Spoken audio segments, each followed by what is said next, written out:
نبی صلی اللہ علیہ وسلم نے ارشاد فرمایا 10 چیزیں پیغمبروں کی فطرت ہیں، پیغمبروں کی سنت ہیں. کیا مطلب؟ 10 چیزیں وہ ہیں جو پیغمبروں کو دیکھ کے لوگوں نے فالو کرنا شروع کیا ہے، یعنی پیغمبروں سے سیکھی ہیں لوگوں نے. قوموں میں رواج نہیں تھا ان چیزوں کا. ان میں ایک فرمایا کہ ناخن کاٹنا. پہلے لوگ ناخن نہیں کاٹا کرتے تھے، بڑے جا رہے ہیں بڑے جا رہے ہیں. ناخن کاٹنا کس نے سکھایا ہے؟ بولو نا بھائی، پیغمبروں نے. نمبر 2 فرمایا حلق العانہ، زیر ناف بالوں کو صاف کرنا. یہ کس نے سکھایا ہے؟ پیغمبروں نے. یہ کلچر کا حصہ نہیں تھا کہ ہمارے ابا دادا کرتے آئے ہیں تو ہم بھی کریں گے. تو ابا دادا کو بھی سارا سلسلہ پیچھے پیغمبر سے جا کے ملتا ہے. تیسری چیز آپ صلی اللہ علیہ وسلم نے ارشاد فرمایا کہ مونچھیں کم کرنا. رکھنا بھی جائز ہے لیکن یہ اعتدال سے. یہ نہیں کہ آپ مونچھیں بڑھا کے اور اس سے ٹریکٹر کھینچ رہے ہیں. ہوتا ہے نا، مقابلہ ہوتا ہے، یہ غلط ہے. چوتھی چیز آپ صلی اللہ علیہ وسلم فرمائی نتف الابط، بغل کے بالوں کو نوچنا. دیکھو کیا عجیب، کہتے ہیں نا کہ علوم نبوت وہی دلیل نبوت ہے. یعنی پیغمبروں کی جو تعلیمات ہیں نا، وہ تعلیمات پیغمبروں کے برحق ہونے کی دلیل ہیں. عجیب بات ہے کہ بغل کے بال کو نوچنا اور زیر ناف بال کو اس طرح سے صاف کرنا، بلیڈ سے صاف کرنا، یہ سنت ہے، یہ پیغمبروں کی سنت ہے. سوال پیدا ہوتا ہے کہ جب بال ختم ہی کرنا مقصد ہے تو یہ بلیڈ کا فرق اور نوچنے کا فرق، اس کی کیا ضرورت ہے بھائی؟ دونوں بالوں کو بلیڈ سے صاف کر لو یا دونوں کو نوچ کے صاف کر لو.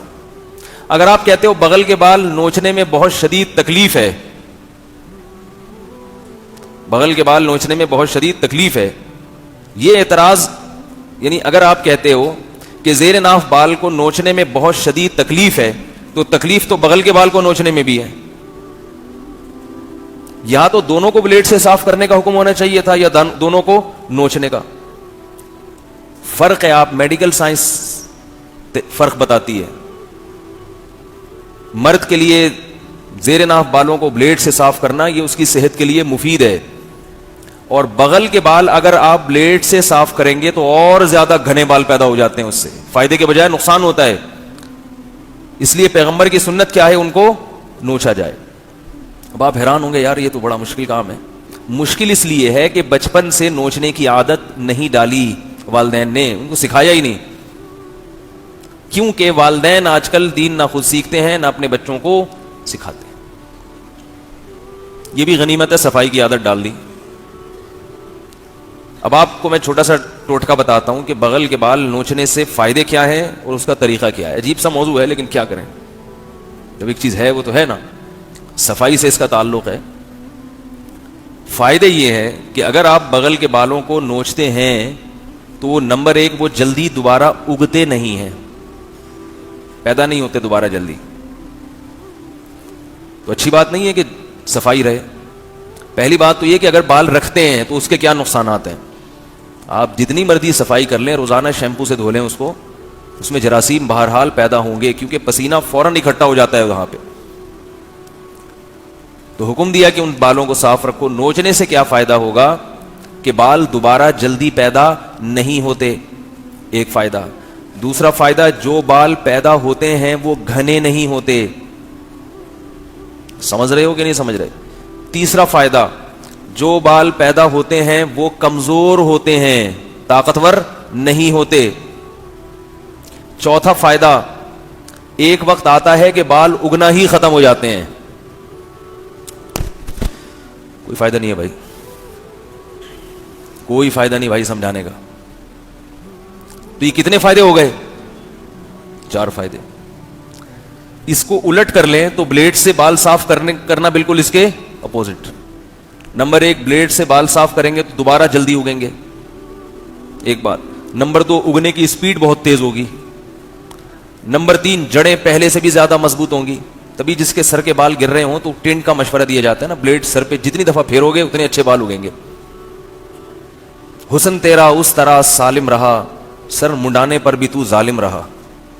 اے بھائی سر مڈا کے تو اور تیرے بال اچھے نکل آئے. کہتے ہیں نا حسن تیرا اس طرح سالم رہا, سر منڈانے پر بھی تو ظالم رہا. تو بال تیزی سے بڑھتے ہیں. چوتھا, بال اور مضبوط ہوتے ہیں. پانچواں, کے بال ختم نہیں ہوتے, بڑھاپے تک بھی نکلتے ہی رہتے ہیں, بڑھتے ہی رہتے ہیں. اب ایک چھوٹی سی بات کر کے میں آگے چلتا ہوں. جو بال نوچنے کا حکم ہے تو لوگ کہتے ہیں تو بہت سخت تکلیف ہوتی ہے. وہ تکلیف اس لیے ہوتی ہے کہ بلیڈ سے بال صاف کر کر کے جڑیں اتنی مضبوط ہو گئی ہیں کہ اب ان کو اکھاڑنا ایسے ہے جیسے درخت جڑوں سے اکھاڑا جا رہا ہے.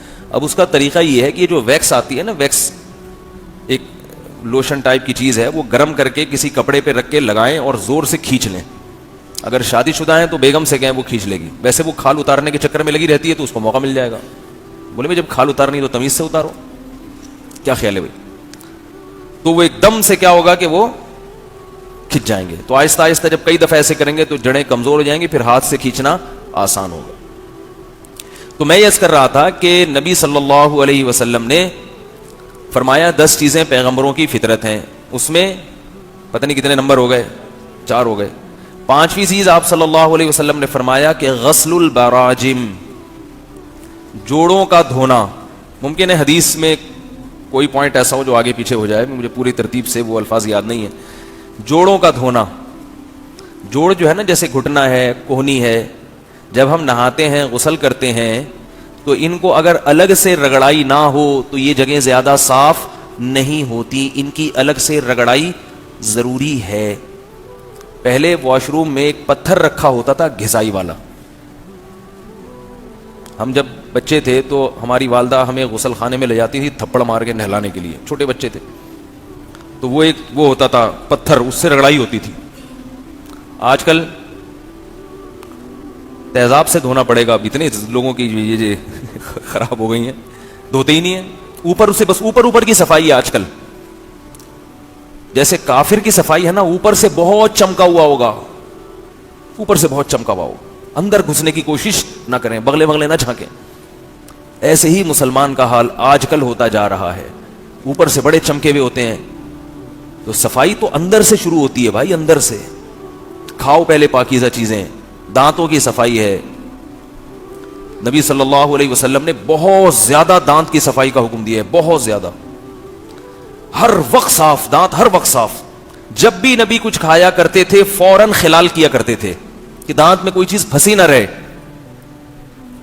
24 گھنٹے آپ صلی اللہ علیہ وسلم کے دانت صاف رہتے تھے. یہ نہیں ہے کہ سوتے ہوئے اور اٹھتے ہوئے. یہ تو گوروں نے مسلمانوں سے سیکھ کے اتنا کر لیا ہے کہ رات کو اور صبح کو, اور اس میں بھی پورے طریقے سے اس کو فالو نہیں کرتے. اسلام میں ہر وقت دانت چمکے رہیں. کیوں؟ اس لیے کہ تھوک جو آپ کے پیٹ میں جا رہا ہے وہ تو 24 گھنٹے جاتا ہے نا. یا کچھ کھا رہے ہیں, اگر آپ کے دانت خراب ہیں تو جو بھی کھائیں گے تو وہ گند سارا کہاں جائے گا. اور دانت میں کوئی بھی چیز لگی رہ جاتی ہے تو بہت جلدی وہ سڑنا شروع ہو جاتی ہے. آپ کسی چیز کو باہر نکال کے رکھیں وہ سڑنے میں ٹائم لے گی, لیکن اگر آپ اس کو رکھ لیں منہ کے اندر, اس میں جو سڑنے کا عمل ہے, خراب ہونے کا عمل ہے, وہ جلدی شروع ہو جاتا ہے. سمجھ میں نہیں آ رہا. اب میں بعض دفعہ لوگوں کے چہروں کو دیکھتا ہوں, جب وہ مسکراتے ہیں تو پتہ چل جاتا ہے یہ آدمی کتنا صفائی پسند ہے. مسکراہٹ سے پتہ چل جاتا ہے بندے کی. آپ لوگ تو دانت دیکھتے نہیں نا, کبھی دیکھا کریں پبلک کے دانت. کوئی بھی مسکرائے نا تو اندازہ ہو جائے گا یہ کتنا صفائی, اوپر سے چمکا ہوگا, perfume 3 piece suit, tie, fit فاٹ. صبح ذرا دانت دکھاؤ تو گھن آنا شروع ہو جاتی ہے. یعنی کیا کیا پھنسا ہوا ہوتا ہے ان دانتوں کے اندر. صفائی انگریزوں سے مت سیکھو اللہ کے بندو, صفائی اسلام سے سیکھو, اسلام سے. کافروں کی صفائی اوپر کی ہے.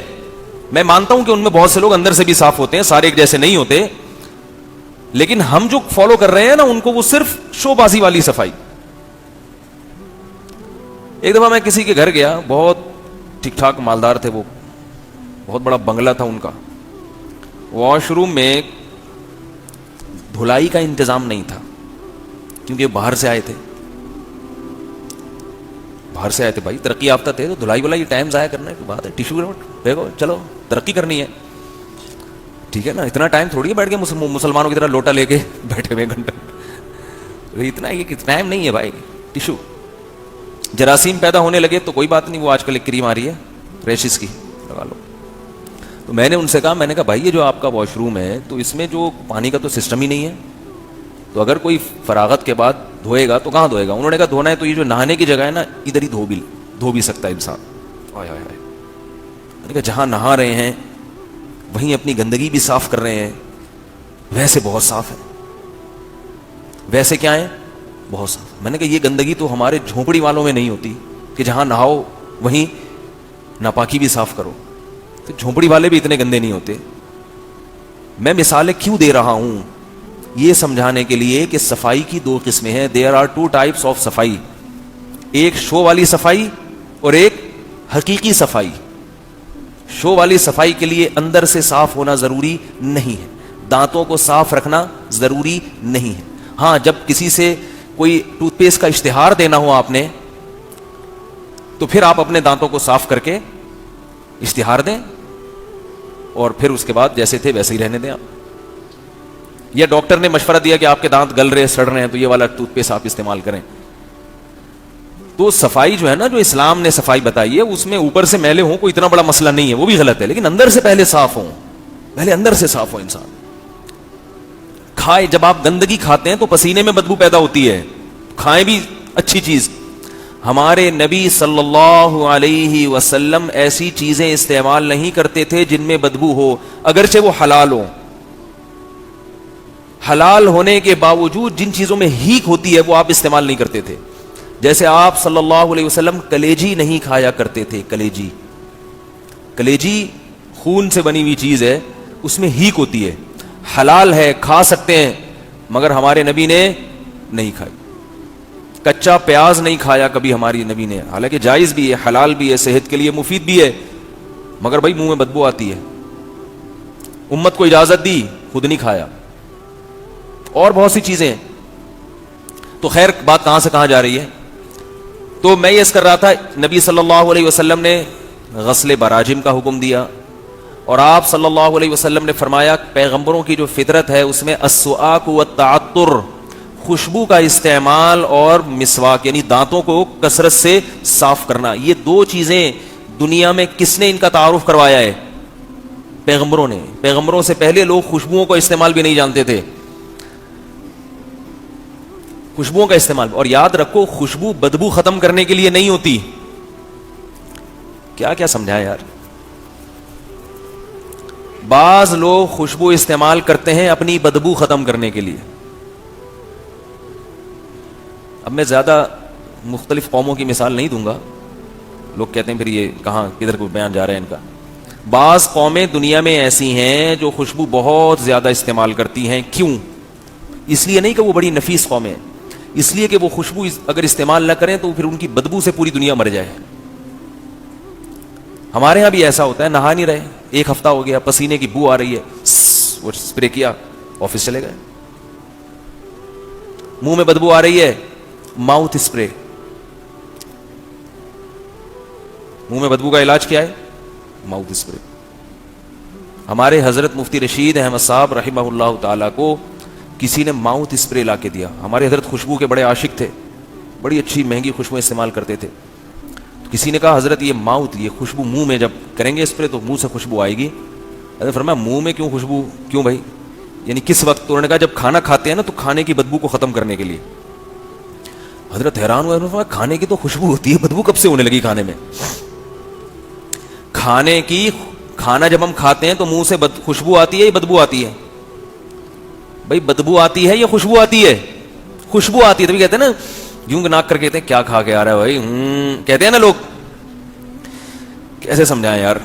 جب کوئی کھانا کھا کے آتا ہے, بریانی کھا کے آیا, قورمہ کھا کے آیا, دال کھا کے آیا, کچھ بھی کھا کے آیا, جائیدادیں کھا کے آیا, بہن کی وراثت کھا کے آیا, تو ہمیں اس کی ناک سے اگر وراثت میں تو بدبو آئے گی, لیکن جو عام کھانے کی چیزیں ہیں وہ جب کھا کے آیا, میں تو اصل میں مثال دیتا ہوں نا ان چیزوں کی جو کھائی جا رہی ہیں مارکیٹ میں, تو ایک دم میری زبان پہ بہن کی وراثت بھی آ گئی, کیونکہ لوگ اتنے شوق سے کھانا نہیں کھاتے جتنے شوق سے جائیدادیں کھاتے ہیں آج کل.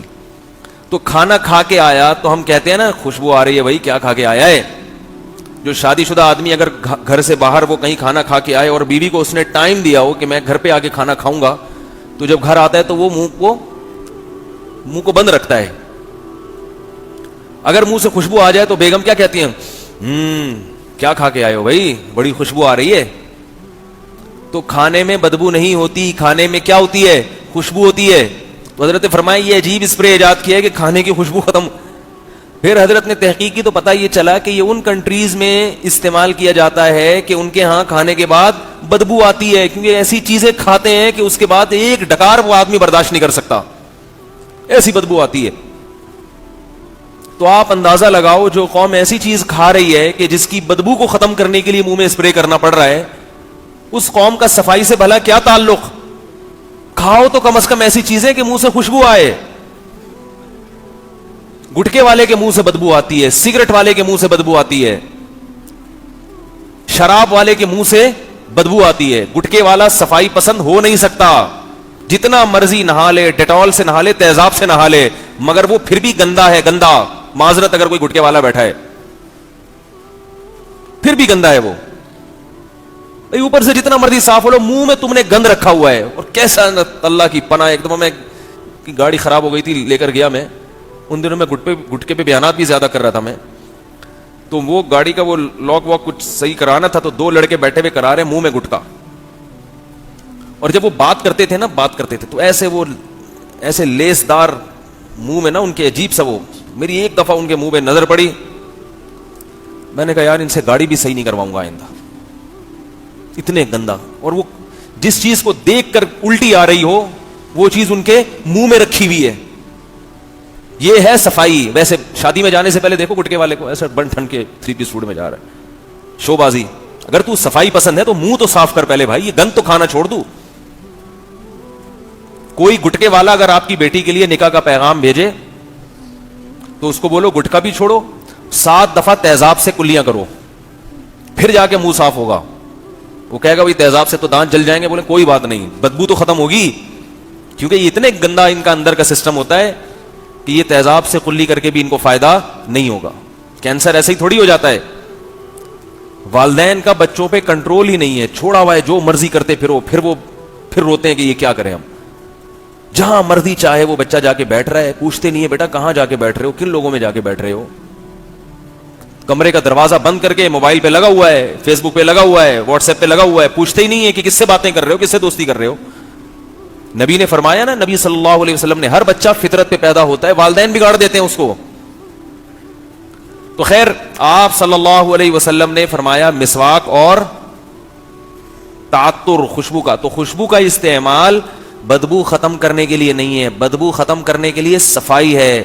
بیری کے پتوں سے نہانا, نیم کے پتوں سے نہانا, یا آج کل اس کا الٹرنیٹ صابن سے نہانا. نبی کے دور میں صابن نہیں تھا تو بیری کے پتوں کو گرم کر کے اس سے نہایا جاتا. بیری کے پتوں کو گرم کر کے اگر آپ نہائیں گے بہت زبردست جسم کی صفائی ہوتی ہے, لیکن صابن سے ہی نہا لیں کافی. اب وہ چڑھے ہوئے ہوں گے پتہ چلے بیری کے درخت پہ, اتنی ٹینشن ایک دفعہ ہوئی تو ہمیشہ کے لیے ایک دفعہ تھوڑی نہاتا ہے آدمی, کیونکہ بعض لوگوں کو زیادہ مسالہ لگ جاتا ہے.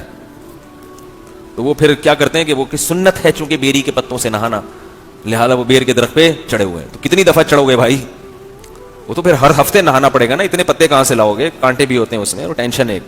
اور اگر نہا لو تو ٹھیک ہے. نیم کے پتوں سے نہانا تو بہت ہی مفید ہے صحت کے لیے. میں یہ نہیں, نیم کے پتوں سے نہانا سنت نہیں ہے, لیکن ویسے صحت کے لیے بہت مفید ہے. نیم کے درخت پہ بھی کبھی انشاءاللہ بیان کروں گا, نیم کو آپ کیا سمجھتے ہو. خیر, تو آپ صلی اللہ علیہ وسلم نے فرمایا کہ نہانا خوشبو کا. تو خوشبو کا جو استعمال ہے وہ بدبو ختم کرنے کے لیے نہیں ہے, بدبو ختم کرنے کے لیے ہے صفائی ستھرائی, پانی کا استعمال, نہانا. بدبو جب ختم ہو جائے جسم سے, پھر زینت کے لیے ہمیں حکم ہے کہ ہم کیا کریں, خوشبو کا استعمال کریں. لیکن خوشبو کون سی ہو. نمازی بھائی جو مسجد میں خوشبوئیں بانٹ رہے ہیں اس سے اپنے آپ کو دور رکھیں. مسجد میں جو نمازی بھائی ہوتے ہیں نا, 5-5 روپے کی خوشبو, یا بسوں میں نمازی بھائیوں کے لیے خصوصیت کے ساتھ خوشبو اچھی استعمال کیا کریں, ذرا مہنگی استعمال کیا کریں. اچھی کا مطلب تھوڑی سی مہنگی ہی اچھی ہوتی ہیں, سستی والی خوشبوئیں اچھی نہیں ہوتی. آج کل جو خوشبوئیں استعمال ہو رہی ہیں وہ دماغ پہ چڑھتی ہیں, عجیب سی چیزیں لوگ لے کے گھوم رہے ہوتے ہیں اور پھر زبردستی ٹھوس بھی دیتے ہیں, لگا بھی دیتے ہیں. میں آپ کو ایک فارمولا بتاتا ہوں خوشبو کے بارے میں. الکوہل والی خوشبو کا استعمال بھی جائز ہے, لیکن آپ الکوہل والی خوشبو استعمال نہ کیا کریں. الکوہل والی خوشبو سے طبیعت میں نشاط پیدا ہونے کے بجائے طبیعت پہ بوجھ بنتی ہے, کیونکہ الکوہل دماغ پہ چڑھتا ہے. جب آپ الکوہلک خوشبو استعمال کریں گے تو دماغ معطر نہیں ہوگا. وقتی طور پر مزہ آتا ہے, خوشبو محسوس ہوتی ہے, لیکن سر میں درد بھی ہو سکتا ہے, زکام بھی ہو سکتا ہے, اور طبیعت پہ بوجھ پیدا ہوتا ہے. تو جو نان الکوہلک خوشبوئیں ہیں جو خاص طور پہ عرب کنٹریز میں استعمال ہوتی ہیں, وہ خوشبوؤں کا اپنے آپ کو عادی ڈالیں. وہ میٹھی خوشبوئیں ہوتی ہیں, ان میں مزہ ہوتا ہے. پہلی دفعہ میں وہ اچھی نہیں لگیں گی آپ کو, لیکن پھر آپ کو ان کا چسکا لگ جائے گا, اتنی زبردست ہوتی ہیں. میں نے دیکھی ہے, گوروں کی خوشبو بھی سونگی, عربوں کی بھی. عربوں کی خوشبو بڑی زبردست ہوتی ہے, لیکن پہلی نظر میں آپ کو اچھی نہیں لگے گی وہ, کیونکہ دیسی ہے. عود استعمال کیا کریں, عود, اوریجنل عود کہیں سے مل جائے. عود کی جو اچھا خوشبو میں ایک خاص بات یہ بھی ہوتی ہے, جو دیسی خوشبو ہے نا, دیسی خوشبو, دیسی کا مطلب یہ نہیں جو 5-5 روپے میں نیمبو کا نچوڑ کے اور اس میں چینی ملا کے بیچ رہے ہیں. ہو اوریجنل, صحیح ہو, مشک ہے, عنبر ہے, عود ہے. یہ جو اوریجنل خوشبوئیں ہیں مہنگی ضرور ہوتی ہیں, تو تھوڑی لے لیں بھائی. تو یہ جو خوشبوئیں ہیں ان کا استعمال صحت کے لیے بھی مفید ہے. عود کا جو استعمال ہے نا, اس سے آپ کے دماغ کو تقویت ملتی ہے, قوت ملتی ہے, اوریجنل عود جو ہے. اور یہ جو آپ پرفیوم استعمال کر رہے ہیں, یہ چھینکیں شروع ہو جائیں گی آپ. یقین نہ آئے تو آپ ایسا کریں کہ اپنی گھڑی جو ہے نا اس پہ اسپرے کیا کریں روزانہ الکوہل والا. آپ دیکھیں گھڑی کی چمک 3-4 دنوں میں یا 1 مہینے میں خراب ہو جائے گی, اس کی پالش اترنا شروع ہو جائے گی. اس کا مطلب اس میں وہ جو الکوہل ہے نا وہ اتنا خطرناک ہے کہ وہ لوہے کو خراب کر رہا ہے. تو جب آپ کے پھیپھڑوں میں جائے گا تو پھیپھڑوں کو خراب نہیں کرے گا وہ. کیوں بھائی, غلط کہہ رہا ہوں؟ وہ آپ کے دماغ میں جب چڑھے گا تو دماغ کو خراب نہیں کرے گا وہ. اس لیے نان الکوہلک خوشبو استعمال کیا کریں. اوریجنل عود ہے وہ لے لیں, اوریجنل کہیں سے بھی نہیں ملتی آج کل, تو اوریجنل کے قریب قریب بھی اگر ہو تو بھی چلے گا. مشک لے لیں, یہ چند ایک ہی خوشبو ہے. میں تو یہی استعمال, عود کے علاوہ اپن کو کوئی پسند ہی نہیں آتی ہے. مجھے جتنے لوگ خوشبو کا تحفہ لا کے دیتے ہیں میں وہ رکھتا ہوں سجا کے, جیسے ہی کوئی قریبی دوست ملتا ہے اس کو وہ گفٹ میں دے دیتا ہوں. تحفہ قبول کرتا ہوں میں, اور ان کا اس ہدیے کو بھی میں اچھی نظر سے دیکھتا ہوں, لیکن میں استعمال نہیں کرتا. استعمال لگی بندی خوشبوئیں ہی کرنی چاہیے. ہاں اگر کوئی بہت سمجھ میں آ جائے زبردست پھر رکھ لیتے ہیں. تو خیر بات کہاں سے کہاں چلی گئی. تو خوشبو بدبو ختم کرنے کے لیے نہیں ہے, بدبو ختم کرنے کے لیے آج کل کیا کہتے ہیں لڑکے, بدبو آ رہی ہے اسپرے مارو, چلو بھائی. بعض دفعہ کمرے کے اندر سے بو آ رہی ہوتی ہے, واش روم میں بدبو آ رہی ہے, تو بجائے واش روم دھونے کے کیا کرتے ہیں, اسپرے مارا. خواتین کیا کرتی ہیں, گھر میں بچے نے پیشاب کیا ہوا ہے, پوٹی کی ہوئی ہے, بدبو آ رہی ہے, کوئی مہمان آئے, ہائے ہائے بدبو آ رہی ہے, کیا کریں بھائی, بدبو آ رہی ہے تو پیمپروں کو پھینکو لے جا کے جگہ پہ, فرش کو دھو, کارپیٹ سے پیشاب کو دور کرو. نہ جیسی کوئی مہمان آئے, وہ جو روم اسپرے ہوتا ہے نا وہ مارا. اب جیسی مہمان آئے, ماشاء اللہ کتنے صفائی پسند. یہ نہیں کہ وہ نیچے پیمپر چھپا کے رکھا ہوا ہے, اور بچے چڈی جو میں جو گھوم رہا ہے نا پیمپر میں, اس کے اندر بھی بہت کچھ مال مواد ماشاءاللہ پڑا ہوا ہے, وہ اس کو لے کے گھوم رہا ہے وہ, لیکن بچے سے بھی خوشبو آ رہی ہے, اسے اٹھایا ہوا ہے. یعنی کہ یہ نہیں پتا ہوتا کہ میں نے اٹھایا ہوا کیا ہے, بچے کے ساتھ میں نے اور کتنی قسم کی چیزیں اٹھائی ہوئی ہیں. یہ ہمارے معاشرے میں ہو رہا ہے, سستی ہے سستی. تو بدبو پہلے ختم کریں پھر خوشبو, یہ ہے پیغمبروں کی سنت.